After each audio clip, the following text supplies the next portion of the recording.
Good morning. 2 రోజుల వ్యవధిలోనే మరొక అమానుష ఘటన చోటు చేసుకుంది. కోనసీమ జిల్లా నేలపర్తిపాడులో కన్న తండ్రి ఆర్థిక ఇబ్బందుల వల్ల ఇద్దరు పిల్లల్ని కూడా కాలువలోకి తోశాడు. ఇక ఆర్థిక ఇబ్బందుల వల్లనే తన ఇద్దరు పిల్లల్ని కూడా కాలువలోకి తోసినట్లు కూడా స్థానికులు చెబుతున్నారు. దీనికి సంబంధించి అదృష్టవశాత్తు పెద్ద బాబు 10 ఏళ్లున్న బాబు ఈదుకుంటూ బయటకు వచ్చాడు. కానీ చిన్న పాప 6 ఏళ్లున్న పాప దురదృష్టవశాత్తు కూడా తన అందులోనే చనిపోయింది. దీనికి సంబంధించి తన మృతదేహాన్ని పోలీసులు బయటకు తీసుకొచ్చారు. అయితే దీనికి సంబంధించి బ్రేకింగ్ న్యూస్ మనం ఇప్పుడు చూస్తున్నాం. కాలువలో 6 ఏళ్ల పాప మృతదేహం లభ్యమైంది. తండ్రి పిల్లిరాజు ఆచూకీ కోసం ప్రస్తుతం పోలీసులు గాలిస్తున్నారు. అయితే ఆర్థిక ఇబ్బందులైనా మరి ఇంకేమైనా కారణాలు ఉన్నాయనే కోణంలో కూడా ప్రస్తుతం పోలీసులు దర్యాప్తు కొనసాగిస్తున్నారు. అయితే ఇప్పటి వరకు కూడా పిల్లిరాజు ఎక్కడా కూడా కనిపించలేదు. తాను కూడా చనిపోయి ఉంటాడా లేదా పరారిలో ఉన్నాడా అనే కోణంలో కూడా పోలీసులు దర్యాప్తు కొనసాగిస్తున్నారు. ప్రస్తుతం మనం ఏ కాలువలో అయితే పిల్లిరాజు తన ఇద్దరు పిల్లల్ని తోసేశాడో ఆ కాలువను కూడా చూస్తున్నాం. అయితే 2 రోజుల వ్యవధిలోనే మరొక అమానుష ఘటన చోటు చేసుకుంది. ఆర్థిక ఇబ్బందుల వల్లనే తన ఇద్దరు పిల్లలను కూడా కాలువలోకి తోసినట్లు కూడా తెలుస్తుంది. అయితే అదృష్టవశాత్తు 10 ఏళ్లున్న బాబు ఈదుకుంటూ బయటకు రాగా చిన్న పాప 6 ఏళ్లున్న పాప మాత్రం మృతదేహం లభ్యమైనట్లు కూడా తెలుస్తుంది. కోనసీమ జిల్లా నేలపర్తిపాడులో ఈ దారుణమైన ఘటన చోటు చేసుకుంది. మనం ప్రస్తుతం విజువల్ రూపంలో కూడా చూస్తున్నాం. వారి చప్పుళ్ళు కూడా ఎలా కాలువలో ఉన్నాయో కూడా మనం ప్రస్తుతం విజువల్ రూపంలో కూడా చూస్తున్నాం. అయితే ఇద్దరు పిల్లల్ని కూడా తన ఆర్థిక ఇబ్బందుల వల్లనే కాలువలోకి తోసినట్లు కూడా తెలుస్తుంది. మనం గతంలో కూడా చూసుకున్నట్లయితే ఆర్థిక ఇబ్బందుల వల్ల సొంత పిల్లల్ని కూడా చంపేస్తున్నారు. ఇక మరొక ఘటన 2 వారం కూడా కాకముందే మరొక ఘటన ఇలాంటి ఘటన వెలుగు చూసింది. కోనసీమ జిల్లా నేలపర్తిపాడులో ఈ దారుణమైన ఘటన చోటు చేసుకుంది. తన ఇద్దరు పిల్లలను కూడా కాలువలోకి తోసేశాడు తండ్రి పిల్లిరాజు. ఈత కొట్టుకుంటూ ప్రాణాలతో అదృష్టవశాత్తు 10 ఏళ్ల బాబు బయటపడగా కాలువలో 6 ఏళ్ల పాప మృతదేహం లభ్యమైంది. ఇక తండ్రి పిల్లిరాజు ఆచూకీ కోసం ప్రస్తుతం పోలీసులు గాలిస్తున్నారు. పిల్లలిద్దరినీ కూడా కాలువలో పడేసి ప్రస్తుతం పరారైనట్లు కూడా అనుమానం వ్యక్తం చేస్తున్నారు. పిల్లిరాజుకు ఆర్థిక పరమైన ఇబ్బందులు ఉన్నాయంటూ కూడా స్థానికులు చెబుతున్నారు. పిల్లలను చంపేసి తను కూడా చనిపోవాలని నిర్ణయించుకున్నట్లు కూడా అనుమానాలు వ్యక్తం చేస్తున్నారు స్థానికులు, కుటుంబ సభ్యులు. మరి రాజు కూడా చనిపోయాడా లేక ఎక్కడికైనా పారిపోయాడా అనే కోణంలో కూడా ప్రస్తుతం పోలీసులు దర్యాప్తు కొనసాగిస్తున్నారు. మనం ప్రస్తుతం విజువల్స్ రూపంలో కూడా చూస్తున్నాం. పోలీసులు దర్యాప్తు కొనసాగిస్తున్నారు. అయితే స్థానికులతో కూడా మాట్లాడి పిల్లిరాజు ఎలాంటి వాడు, తనకు ఆర్థికమైన ఇబ్బందులు ఉన్నాయా లేదా ఇంకెటువంటైనా ఇబ్బంది ఉన్నాయని కూడా అడిగి తెలుసుకుంటున్నారు. ఇక ఇదే అంశానికి సంబంధించి పూర్తి డీటెయిల్స్ మా ప్రతినిధి శివశంకర్ అందిస్తారు.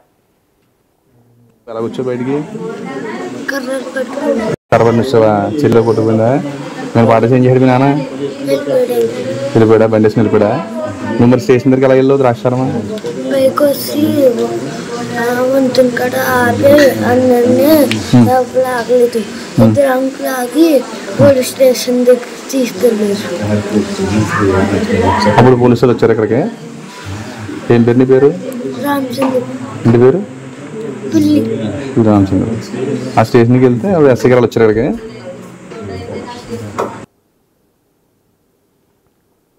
కన్న తండ్రులే కాల ఎముళ్ళు అవుతున్నారు, పెంచిన చేతులే యమపాసాలుగా మారుతున్నాయని చెప్పుకోవాలి. నేను మొన్న కాకినాడ, నిన్న రామచంద్రపురం చూస్తే చిన్న పిల్లల్ని తీసుకొచ్చి ఇటువంటి కాలువలో చూడొచ్చు మనం. ఇటువంటి కాలువలో పిల్లల్ని తీసుకొచ్చి పాడేశాడు ఒక తండ్రి. రామచంద్రపురం సంబంధించి వింటూరుకు చెందిన పిల్లి రాజు అనే వ్యక్తి తన ఇద్దరు పిల్లల్ని కూడా, ఒక బాలుడు ఒక బాలికని, 10 ఏళ్ల బాలుడు 6 ఏళ్ల బాలికని ఇద్దరిని తీసుకొచ్చి ఇక్కడి నుంచి ఈ గట్టు మీద నిలబెట్టి వారిని అభంశుభం తెలియని ముక్కుపచ్చలారని పసిపిల్లలను ఇక్కడి నుంచి కాలువలోకి ఇలా గిరట వేశాడు. ఒక కన్న తండ్రి ఇక్కడి నుంచి కాలువలోకి గిరట వేస్తే ఆ పిల్లలు గిలగలా కొట్టుకుంటుంటే అతను మాత్రం ఈ దారిలోంచి బండి వేసుకుని వెళ్ళిపోయాడు. ఆ స్కూటీ ఏదైతే స్కూటీ మీద తీసుకొచ్చాడో అక్కడి నుంచి ఆ బండి మీద నుంచి వెళ్ళిపోయిన పరిస్థితి కనిపిస్తుంది. అతను ఎక్కడికి వెళ్ళాడు అనేది ఇప్పటి వరకు తెలియదు. అసలు పిల్లల్ని ఎందుకు చంపాలి అనుకున్నాడు అనేది కూడా ఇప్పటి వరకు తెలియని పరిస్థితి కనిపిస్తుంది. అయితే బాలుడు మాత్రం ఎలా అలాగా అక్కడి నుంచి బయటపడి అక్కడికి నుంచి పోలీసు అలా ఈ దారిగా ముందుకు వెళ్ళి పూర్తిగా పోలీసుకి సమాచారం ఇచ్చాడు. అయితే ఇటువంటి తీసుకొచ్చాడు. భాష్యం స్కూల్లో, రామచంద్రపురం భాష్యం స్కూల్లో చదువుతున్న పిల్లలిద్దరినీ కూడా మధ్యాహ్నం వరకు పాఠశాలలో ఉండడం, ఒంటిపూట స్కూల్స్ కావడంతో అయితే మధ్యాహ్నం నుంచి తీసుకొచ్చిన వ్యక్తి అక్కడ కాలంలో పడేసిన పాప ఇక్కడి నుంచి ఈ లాకుల్లోంచి ఇక్కడి నుంచి మృతదేహంగా బయటికి తేలింది. ఆ తల్లి ఎంత రోదన అనుభవిస్తుందో ఆ మాటల్లో చెప్పలేము. నిన్నంతా చూసాం మనం విజువల్స్లో క్లియర్గా. వారైతే కన్నీరు మున్నీరు అవుతున్న పరిస్థితి కనిపిస్తుంది. కానీ అప్పుల బాధతోటి ఆర్థిక ఇబ్బందులు పడితే తన పిల్లల్ని చంపడం ఏంటని కూడా పలువురు ప్రశ్నిస్తున్న పరిస్థితి కనిపిస్తుంది. కన్న తండ్రులేలాగా కాల ఎముళ్ళగా ఎందుకు మారుతున్నారు? అసలు పిల్లల్ని చంపాలనే ఆలోచన ఎందుకు వస్తుంది అంటే, ప్రపంచంలో ఎవరైనా సరే తల్లిదండ్రులు అనేవారు పిల్లల కోసమే బ్రతుకుతూ ఉంటారు. కానీ అలాంటిది ఆ పిల్లల్ని ఎందుకు హతమార్చాల్సి వస్తుంది? అంత క్రూరంగా ఎందుకు మారిపోతున్నారు? కాలంలోకి విసిరేసి తన విచక్షణ రహితంగా విసిరేసిందే కాకుండా అక్కడి నుంచి బండి వేసుకుని దర్జాగా వెళ్ళిపోయాడంటే అలాంటి మూర్ఖుడిని ఏం అనాలంటూ కూడా ప్రశ్నిస్తూ ఉన్న పరిస్థితి కనిపిస్తుంది. ఇలా చూడొచ్చు మనం. ఇలాంటి చిన్న పిల్ల కాలువ అటు చూసుకుంటే ప్రధానంగా చూసుకున్నట్టయితే ఈ కాలువకి సంబంధించి ఇక్కడి నుంచి అంతా కూడా పూర్తిగా అయితే పంట కాలంలోకి వెళ్ళేది ఇదంతా కూడా చూసుకోవచ్చు. ఇంజరం కెనాల్ అంటారు. అయితే రామచంద్రపురం మండలం నెలపర్తిపాడు గణపతి నగర్ లాకులు అంటారు వీటిని. ఈ గణపతి నగర్లో సంబంధించిన లాకుల వద్ద ఈ లాకుల వద్ద చిన్నారి కొట్టుకుని తన ప్రాణాలను విడిచి ఉంటుంది. చూడొచ్చు ఒకసారి లాకుల దగ్గర కూడా చూపించే ప్రయత్నం చేస్తాం. ఇటుగా లోపలికి వెళ్తే ఇక్కడ నుంచి కూడా ఈ లాక్ సంబంధించి ఈ గేట్ ఏదైతే ఉందో ఈ గేట్ దగ్గర తన కొట్టుకొని తన ప్రాణాలను విడిచిన చిన్నారి ఎంత శోభను అనుభవించి ఉంటుందో, నాన్న అని ఎంత అరిచి ఉంటుందో మనం అర్థం చేసుకోవచ్చు. అయితే ఈ లాక్ కింద నుంచి ఆమె మృతదేహం అటుపక్కకు వచ్చిందంటే తను ఎంత రోదన అనుభవించి ఉంటుంది. ఈ బాలుడు ఇక్కడ నుంచి అంటే ఇది చాలా చిన్న ప్లేస్. అసలు పిల్లల్ని ఇంత కాలంలోకి ఎలా విసిరాడనేది కూడా ఎవరికి అర్థం కాని పరిస్థితి. ఆ రాజు అసలు మనిషి అని కూడా ప్రశ్నిస్తున్న పరిస్థితి కనిపిస్తున్నాయి. తనకు ఆర్థికంగా ఇబ్బందులు ఉంటే కుటుంబ సభ్యుల దగ్గరికి వెళ్ళాలి, లేదంటే ఏదైనా లోన్ పెట్టాలి, తనకి పొలం ఉంది, ఆస్తులు ఉన్నాయి, అన్నీ ఉన్నాయి. కానీ ఎందుకు ఇలా చేశాడు? ఇక్కడ నుంచి అలా పిల్లల్ని గిరట వేసేసి వారికి ఎంత లోతు ఉంటుంది అని కూడా ఆలోచించకుండా విసిరేసాడంటే ఎంత మూర్ఖుడు. పిల్లడు అయితే ఆ పక్క నుంచి ఆ 10 ఏళ్ల బాలుడు ఎవరైతే సందీప్ ఉన్నాడో, సందీప్ ఇక్కడి నుంచి ఈ గట్టు మీదకి చేరుకుని ఈ గట్టు మీద నుంచి ఇవన్నీ పట్టుకుని పైకి ఎక్కి పాపం ఇక్కడి నుంచి పరుగులు తీసుకుంటూ ఆ రోడ్డు మీదకి వెళ్ళి ఆ రోడ్డు మీద వారిని లిఫ్ట్ ఇవ్వండి అంకుల్ అని చెప్పి ఏడుస్తూ అడిగి తానే డైరెక్ట్గా పోలీస్ స్టేషన్కి వెళ్ళి మా చెల్లిని ఇలా మా నాన్న కాలువలో విసిరేసాడు, 2 అంకుల్ అని చెప్పి పోలీసుల్ని బ్రతిమాలి అక్కడి నుంచి తీసుకొచ్చిన పరిస్థితి కనిపిస్తుంది. అసలు ఎంత హృదయ వికార గాథ ఇది. కన్న తండ్రి ఇలాగ 2 పిల్లల్ని కలిపి దాంట్లో పడేయడం ఏంటి? అసలు పూర్తిగా చూసుకున్నట్లయితే అసలు ఎందుకోసం ఇది చేశాడు, అసలు ఇలా చేయాలని ఎలా అనిపిస్తుంది? అసలు ఈ పంట కాలంకి సంబంధించి ఈ లోతు ఎంత ఏంటి అసలు ఏమీ తెలియకుండానే అసలు చంపేయాలని ఎందుకు నిర్ణయించుకుంటున్నారో తల్లిదండ్రులు అందరూ కూడా. చూసుకున్నట్టయితే తల్లి ఎంత క్షోభ అనిపిస్తుందో నిన్నటి నుంచి మనం చూస్తున్నాం. అయితే దీనికి సంబంధించి ఎక్కడున్నాడు ఈ పిల్లి రాజు అనేవాడు, ఎక్కడున్నాడు ఏంటి అనేది అయితే పోలీసులు పూర్తి స్థాయి దర్యాప్తు చేస్తున్నారు. నిన్న మధ్యాహ్నం నుంచే ఫోన్ స్విచ్ ఆఫ్ చేసినట్టుగా కూడా తెలుస్తుంది. అతని కోసం పోలీసులు ముమ్మర గాలింపులు చెప్తున్నారు. రామచంద్రపురం నియోజకవర్గంలో అయితే మొత్తం ఛాయలే అనుకున్నాయి. 6 ఏళ్ల పసిబిడ్డ పాపం అసురు బాసింది అని చెప్పుకోవాలి. ఎందుకంటే తన ప్రాణాలు విడిచిన తర్వాత కుటుంబ సభ్యులందరూ కూడా కన్నీరు మున్నీరవుతున్న పరిస్థితి ఇక్కడ కనిపిస్తుంది. కానీ ఇది మాత్రం హృదయ వికార గాథ. ఇటు పక్కన కాకినాడలో 2 పిల్లల్ని చేతులు కట్టేసి చంపిన తండ్రి తాను కూడా ఉరివేసుకున్నాడు. అయితే ఇక్కడ చూసుకున్నట్లయితే పిల్లలిద్దరిని అత్యంత పాశవికంగా కాలంలోకి విసిరేసి తాను పరారైన పరిస్థితి కనిపిస్తుంది. అసలు ఏం జరుగుతుంది ఏంటి, ఈ సమాజం ఎక్కడికి వెళ్తుందని కూడా అందరూ ప్రశ్నిస్తున్న పరిస్థితి కనిపిస్తుంది. ఎవరైనా పిల్లలు ఉన్న ప్రతి ఒక్కరు కూడా కన్నీరు పెట్టుకునే పరిస్థితి కనిపిస్తూ ఉంది. మొత్తం చూసుకున్నట్లయితే రామచంద్రపురం అంబేద్కర్ కోనసీమ జిల్లాలో అయితే విషయాలే అనుకున్నాయని చెప్పుకోవాలి. కెమెరామెన్ రవితో శంకర్, బిగ్ టీవీ. రామచంద్రపురం నియోజకవర్గంలో పిల్లలిద్దరిని కడతెచ్చాలని ప్లాన్ చేసిన రాజు చూసుకోవచ్చు. ప్రస్తుతం అయితే ఆ బాలిక మృతదేహం అయితే ఇంటి వద్దకు వచ్చింది. తల్లిదండ్రులతో పాటు చుట్టుపక్కల వారు కూడా కన్నీరు మున్నీరవుతున్న పరిస్థితి కనిపిస్తుంది. పూర్తిగా చూడొచ్చు, అంబులెన్స్ నుంచి బయటికి దింపే పరిస్థితి కూడా లేదు. అయితే తల్లి, తండ్రి అలాగే పిల్లలు తట్టుకోలేనంత బాధని అనుభవిస్తున్నారు. ఒక్కొక్కరిగా వెళ్ళి చూడాలంటూ కూడా వారు చెప్తున్న పరిస్థితి కనిపిస్తుంది. కానీ చూడొచ్చు బాబు ఎంత కన్నీటి పర్యంతం అవుతున్నాడు. చెల్లి శవాన్ని చూడలేక, మృతదేహాన్ని చూడలేక ఇక్కడికి వచ్చేసిన పరిస్థితి, చూసి భయపడిపోతున్న పరిస్థితి ఇక్కడ కనిపిస్తుంది. చూడొచ్చు మనం క్లియర్గా బాడీని బయటికి దింపేంత వీలు కూడా లేదు అంటూ కూడా వారు చెప్తున్న పరిస్థితి కనిపిస్తుంది. పోస్ట్ మార్టం పూర్తి చేసుకున్న బాలిక కారుణ్య ఇదే వీధిలో చిన్నప్పటి నుంచి ఆడుకుంది, ఇక్కడే అల్లారముద్దుగా పెరిగింది. అలాంటిది తండ్రి చేతిలో బలవుతుందని ఎప్పుడు ఊహించి ఉండదు. అక్కడి స్కూల్ నుంచి తీసుకొచ్చిన తండ్రి ఇంటికి తీసుకొస్తాడు అనుకున్నారు, కానీ ఇలాగ మధ్యలో కాలంలో వదిలేస్తాడని, ఇలాగ మృతి చెందుతుందని ఎవరు అనుకోలేని పరిస్థితులే కనిపిస్తున్నాయి. అయితే వీధి అంతా కూడా కన్నీటి పర్యంతం అవుతున్న విజువల్స్ మనం చూస్తున్నాం. క్లియర్గా చూసుకున్నట్లయితే అసలు ఎవరు కూడా తట్టుకోలేని పరిస్థితి. అంత ముద్దుగా ఉండే 6 ఏళ్ల బాలిక ముక్కుపచ్చలా అరకుండానే అసూలు బాసింది. అయితే ఈ ఘటనతోటి అయితే ఈ ప్రాంతం అంతా కూడా మోగపోయిందని చెప్పుకోవాలి. చూడొచ్చు మనం క్లియర్గా విజువల్స్లో. అసలు ఎవరు కూడా తట్టుకోలేని పరిస్థితి కనిపిస్తుంది. అసలు ఎందుకు ఇలా చేశాడు రాజు అనేది మాత్రం ఎవరికి తెలియట్లేదు. ప్రస్తుతం అతను పరారీలో ఉన్నప్పటికీ కూడా చంటి పిల్లని ముక్కుపచ్చలారని తన కూతుర్ని తన చేతులతో ఎత్తుకుని పెంచిన కూతుర్నే కూడా తానే ఎలా హతమార్చగలిగాడు అసలు ఏంటి అనేది మాత్రం ఎవరికి అర్థం కాని పరిస్థితి కనిపిస్తుంది. అయితే తల్లి తండ్రి అలాగే అత్త మామ అమ్మమ్మ నాన్నమ్మ అందరూ కూడా కన్నీటి పర్యంతం అవుతున్నారు. అసలు వారి తట్టుకోలేకపోతున్నారు. ఆ చిన్ని తల్లిని చూసి ఆ చిన్ని తల్లి మృతదేహాన్ని చూసి తట్టుకోలేని పరిస్థితి కనిపిస్తుంది. ఎంత కన్నీటి పర్యాంతం అవుతున్నారంటే అసలు ఎట్టి పరిస్థితుల్లో కూడా వాళ్ళు ఎవరు కూడా ఆపలేని పరిస్థితి కనిపిస్తుంది.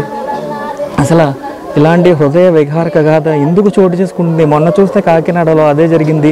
ఇద్దరు పిల్లల్ని అత్యంత పాశవికంగా తండ్రే హతమార్చాడు. ఇక్కడ చూసుకున్నట్లయితే రామచంద్రపురం నియోజకవర్గంలో ఇక్కడ కూడా ఇదే జరిగింది. ఇద్దరు పిల్లల్ని తండ్రే కాలువలో విసిరేశాడు. చిన్ని తల్లి చనిపోయింది. 6 ఏళ్ళు కారుణ్య అయితే అశువుల బాసింది.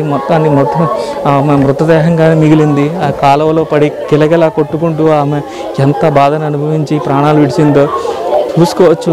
కుటుంబ సభ్యులందరూ కూడా కన్నీరు అవుతున్న పరిస్థితి కనిపిస్తుంది. అసలు వారు తట్టుకోలేకపోతున్నారు చిన్న తల్లి మృతదేహాన్ని చూసి. అసలు వారు ఏం చేయాలో కూడా దిక్కుతోచిన పరిస్థితిలో అనిపిస్తుంది. అయితే రాజు ఎక్కడికి వెళ్ళాడని మాత్రం ఇప్పటివరకు తెలియదు. పూర్తిగా చూసుకోవచ్చు క్లియర్గా ఈ మృతదేహాన్ని ఎక్కడి నుంచి దింపకుండానే ఇక్కడి నుంచే క్రిమేషన్కి తీసుకెళ్ళడం అయితే జరుగుతుంది. అయితే అసలు ఎందుకు ఇలా చేశారనే కోణంలో పోలీసులు పూరిస్తే ఎంక్వైరీ చేస్తున్నారు. ఇప్పటికే పోలీసులు ఒక ప్రెస్ నోట్ని కూడా రిలీజ్ చేశారు. అతను ఆచూకీ ఎక్కడైనా తెలిస్తే చెప్పాలంటూ కూడా ఇప్పటికే సిఐ ఒక ప్రెస్ నోట్ని రిలీజ్ చేసి అలాగే పిల్లి రాజు ఫోటోను కూడా రిలీజ్ చేసిన పరిస్థితి కనిపిస్తుంది. అని అసలు కన్న తండ్రి ఎంత అగాధ్యానికి ఎందుకు ఒడిగట్టాడనేది మాత్రం మొత్తం అందరూ ఒక ముక్త కంఠంతో వేస్తున్న ప్రశ్నగానే మిగిలిపోయింది. కెమెరామెన్ రవితో శంకర్, బిగ్ టీవీ. నిన్న రామచంద్రపురంలో చోటు చేసుకున్న ఘటన అయితే అత్యంత పాశవిక ఘటనగా చెప్పుకోవాలి. కన్న తండ్రి ఇద్దరిని ఎందుకు కాలువలో పడేశాడు, అక్కడి నుంచి బయటపడ్డ బాలుడు ప్రస్తుతం మనతో ఉన్నాడు. సందీప్తో మాట్లాడదాం. నాన్న ఏం జరిగింది? స్కూల్ నుంచి నాన్న ఎన్నింటికి తీసుకొచ్చాడు? 11కా? మీకు హాలిడేసా? Half day. ఎన్నింటి వరకు అయిపోద్ది స్కూలు? 12:30. మరి 11కి ఎందుకు వస్తారు? ఎగ్జామ్ ఫినిష్ అయిపోయిందా? After read every day half days నా father come and go to the river. వెళ్ళిన తర్వాత ఏం చేస్తారు అసలు? అంటే అదే రోజు అదే రోడ్లో తీసుకొస్తారా మిమ్మల్ని? రోజు నానే తీసుకొస్తారా? బస్ మీద వస్తాను నేను, మా ఇండియా, మా చెల్లేమో వ్యాన్. మరి డాడీ అక్కడ నుంచి తీసుకొచ్చారు కదా, తీసుకొచ్చాక ఏం చేశారు? అక్కడ నుంచోబెట్టి స్టాండ్ అండ్ పుష్ చేశారు. ఫస్ట్ నిన్న ఏమని తీసుకొచ్చారు రా నాన్న? ఇంటికని చెప్పి తీసుకొచ్చి బొడగలు కేకు కొని తీసుకొచ్చాడు. ఎందుకని మంచిదని బొడగలు కింద తీసుకుని వచ్చానండి. అయితే ఇప్పుడు ఫస్ట్ చెల్లిని తింటారా నన్ను తింటారా? ఇద్దరిని ఒకసారి తింటారా? నిన్నే నువ్వు కొట్టుకుంటా ఉన్నావు. కోమాలోకి వెళ్ళిపోయాను. పడిపోగానే కోమాలోకి వెళ్ళిపోయావు? కాదు, కోమాలోకి వెళ్ళే. నేను ఇంకా అప్పుడు పెట్టుకుని ఉన్నాను. నేను రాడ్ పెట్టుకున్నాను. చెల్లిని దోస్తాడు. సుడ్ గిన్నెలోకి వెళ్ళిపోయింది. కన్నంలోకి వెళ్ళిపోయింది చెల్లి. తర్వాత నాన్న వెళ్ళిపోయాడు అక్కడి నుంచి, అంతేనా? బండేసుకు వెళ్ళిపోయాడు. పైకి వచ్చి బొడగలు ఇచ్చి అందరిని ఆపిన. ఎవరు ఆగలే. 2 అంకులు ఆగి పోలీస్ స్టేషన్ తీసుకెళ్లారు. ఏం చెప్పు పోలీసులకి? ఇలాగా దోస్తారు అంకుల్ మా డాడీ అని చెప్పి.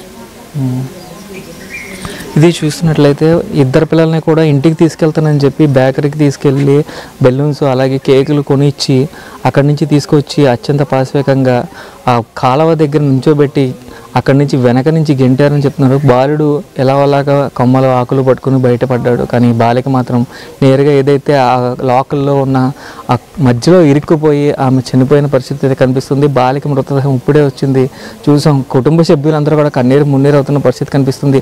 ఆర్థికంగా ఇబ్బందులు ఉంటే ఎలా నిలదొక్కుకోవాలని ఆలోచించాలి, కానీ అత్యంత పాశవికంగా పిల్లలను చంపడం ఏంటంటూ కుటుంబ సభ్యులు సైతం ప్రశ్నిస్తున్న పరిస్థితి కనిపిస్తుంది. పిల్లిరాజు పరిస్థితి ఏమైంది ఎవరికి తెలియదు. పిల్లిరాజు ఎక్కడ ఉన్నారని కూడా తెలియదు. పోలీసులు అయితే ప్రస్తుతం గాలిస్తున్న పరిస్థితి కనిపిస్తుంది. కెమెరామెన్ రవితో శంకర్, బిగ్ టీవీ. ఎలా వచ్చావు బయటికి? కర్రలు పెట్టుకున్నాను. కర్రబడి వచ్చావా? చెల్లి అందులో కొట్టుకుందా? నేను పాట చేంజ్ చేయడు మీ నాన్న వెళ్ళిపోయాడా? బండి వేసుకుని వెళ్ళిపోయాడా? నువ్వు మరి స్టేషన్ దగ్గరికి ఎలా వెళ్ళావు? ద్రాక్షారమా పైకి వచ్చి వంతుని కాడ ఆపి అందరినీ లాగలేదు. ఇద్దరు అంకులు ఆగి పోలీస్ స్టేషన్ దగ్గర తీసుకెళ్ళారు. అప్పుడు పోలీసులు వచ్చారు ఇక్కడికి. ఏం పేరు నీ పేరు? రామచంద్ర.